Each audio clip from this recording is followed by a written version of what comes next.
My name is Playgue, and I'm going to be talking about my likes and things that I would change on this device.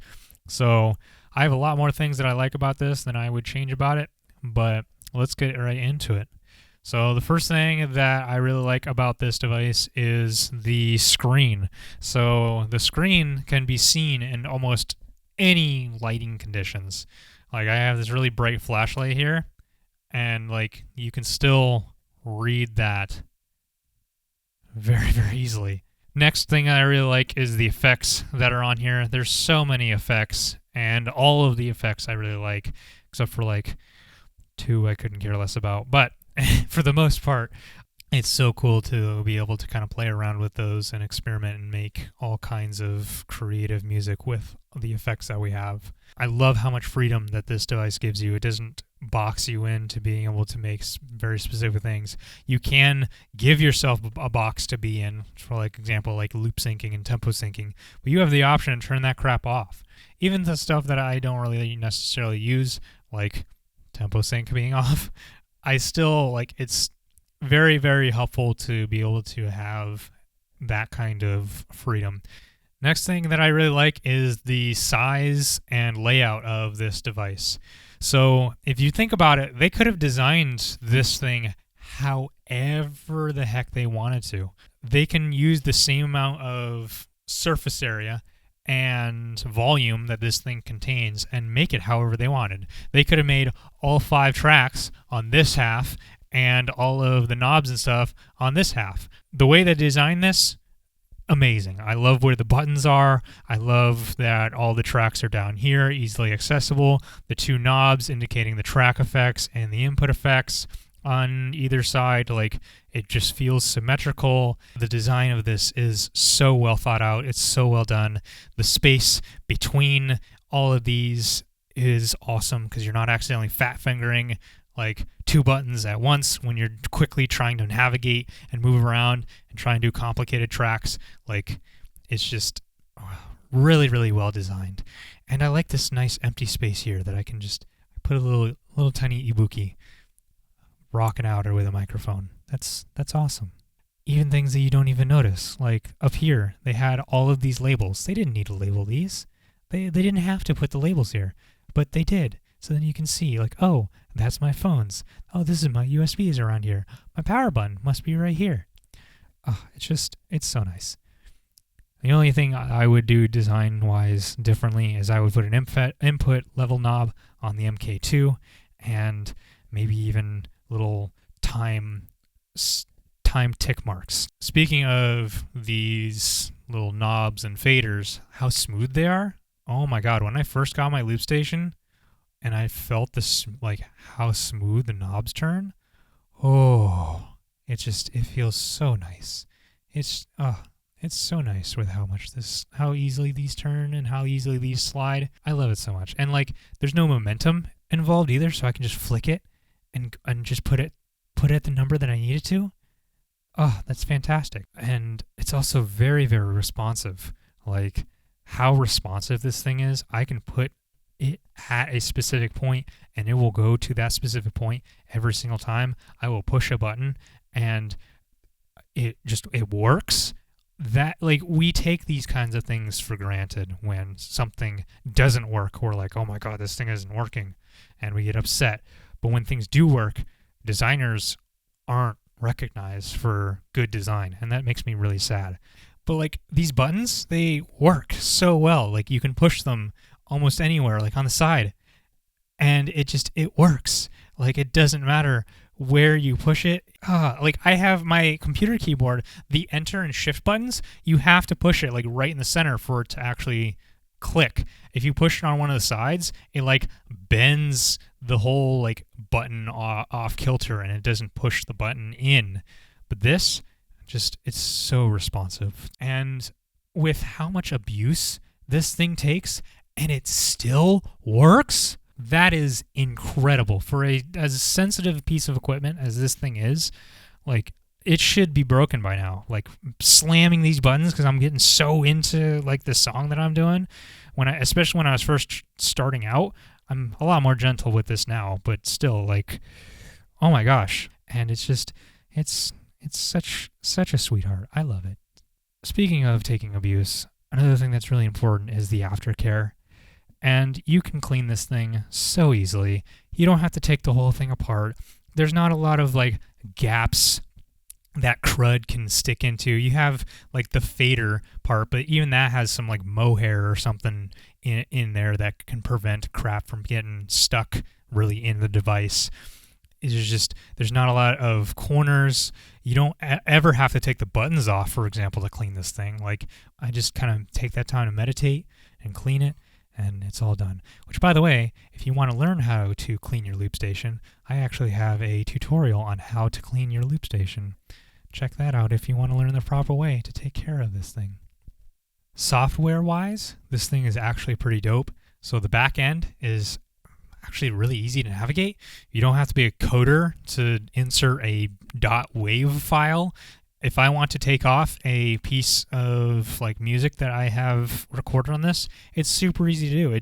It's basically just like a giant flash drive, and you just change one setting into the system, change it to storage, just pull the thing off, or put a different track in. Like, oh, by the way, if you want to know how to insert your own whatever, here is the file format that the wave or the audio file needs to be in. As long as it's this, you can insert whatever sounds you want into your loop station. And with all of this said, my last thing that I really like about this, besides all the things I'm not talking about, is the accessibility for various skill levels. You can be a complete beginner, never beatboxed, never played an instrument, never done anything, and you can use this. I love having friends over and just showing them this loop station, letting them play with it and do whatever the heck they want on it. People who are extremely advanced, like there's competitions for this device right here alone. This device alone has its own competitions that the winners get thousands of dollars in. That is how cool and how accessible this piece of equipment is for various skill levels. That is awesome. I love this thing. So, with all the things that I love about it, let's talk about the things that I would change on this thing. The first is the ability to assign any button or knob. Like, I want to be able to push this rhythm start stop button to do something over here. I want to be able to push the edit button to change something. I want to be able to assign this knob to change any parameter on any effect. Like, that would be really awesome. Like, if I want to quickly switch to a different sample rate or multiple sample rates, I can't do that with the assigns or this knob at all. And that's really frustrating sometimes. Another thing that's really frustrating that I can't do with assigns is turning off multiple effects like I can with tracks. So if I push, let's say, if I push stop for track 5 or play for track 5, I can stop track 4 and I can turn off track effects A. But you can only do it with one thing, and it has to be the last thing that you like messed with. That's the only track effect or input effect that you can turn off. I want the ability to turn off all of the track effects with just one button, or 2 track effects with just one button, because that would make me jumping around so much easier. Like, there are songs that I do that I have to mute tracks over here, and then I have to also play another track. I have to turn a reverse off, and then I have to like tap 2 of these buttons, and doing all of that needs to happen ideally instantaneously. But I can't do that. Although if I use assigns, I could just push one button and do all of those things in one fell swoop. But unfortunately, I don't have the ability to turn more than one effect on or off. Another thing that we can't do is change any of the order that the effects are in. So with the MK1, we don't have banks. The MK2 has like track effects banks, and you can mess with the banks that way, and that makes things a lot easier. Definitely a huge improvement there. Good job, MK2. MK1, you're stuck with the order. So you just have to memorize that whatever transpose is next to the slow gear, which is next to the guitar to bass, which is next to the ring mod, which is next to the lo-fi. Like, you have to memorize where the layout of all of the effects are. I'm thinking about accessibility and people who maybe have worse memory or are disabled in some way and they want to be able to use this. Just having the accessibility to be able to change the order in which the settings are in would be very, very convenient. On top of that, if I have a track that needs to have something over here and then something over here and then something over here, I want to just be able to move one over to the thing that I want to have next. And then that will save a lot of like time between like transitions. I don't have to even really use a transition in a song, like build that into the song to change something while I'm performing live. Another thing that you can't do with the effects is have some effects on at the same time as others. Like, I can't have a transpose on while I have a granular delay or a tape echo. Like, what? Why not? Well, I actually emailed Roland to find the answer to this, and it has something to do with latency, apparently, that the effects can't be on at the same time as others, which really sucks. I don't think there's really a way around that. I'm sure they tried, but yeah, that's just unfortunate. Another thing that's really unfortunate is that we can't have all effects on all buttons, so we can't have a delay, for example, on track effects or input effects A.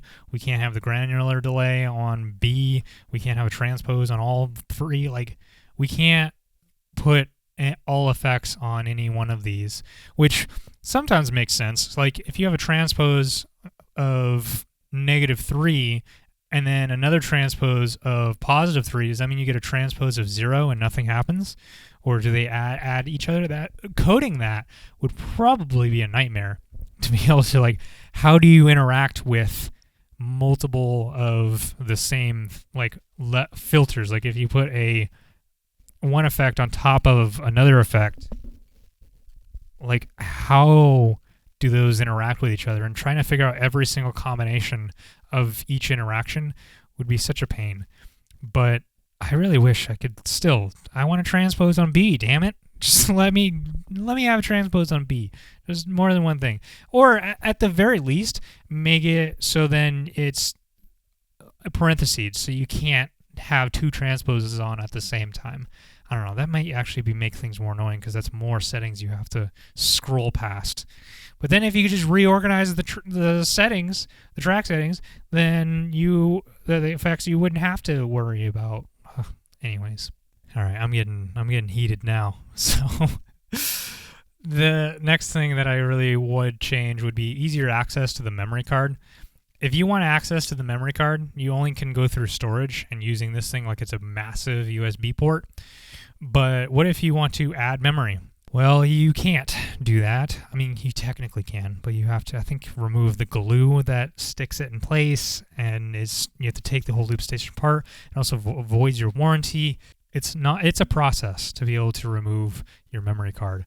And I just wish that having access to the memory card was a lot easier so we could update and upgrade our own loop stations. The very last thing that I would say is just better faders. The faders, man, they're really, really cheap. And I know I just talked about how smooth they are. They are very smooth, but because they're so cheap, they tend to break very often. This device is not made anymore. They don't make this thing anymore. So once a fader breaks, that is like a key core component on the loop station. And it's not like you can get parts for it. And then on top of that, you have to be able to replace the fader, which God knows I have the expertise to be able to do that. If it just had better faders, that's all. That would be nice. I would pay an extra $20 for this thing just to have an updated faders. And I hear that the MK2 also has garbage faders on it, which really, really is sad. But with all that said, I still absolutely love this device. I am perfectly happy with it, regardless of all the changes that I wish that I could do with this. And some of those changes are pretty easy to implement. Others are much harder, and budgetary reasons would make it so that's not a thing that can happen. I really love this thing. I have more likes about this than I do complaints. If you're in the market for a loop station, I would highly, highly, highly recommend this loop station in particular for whatever it is that you're doing. It is incredible. The barrier to entry is very low. It's much lower than the MK2, so it's really a really, really nice device to have. But that is it. That's all I have to gripe and praise about this thing. So I will see you in the next one.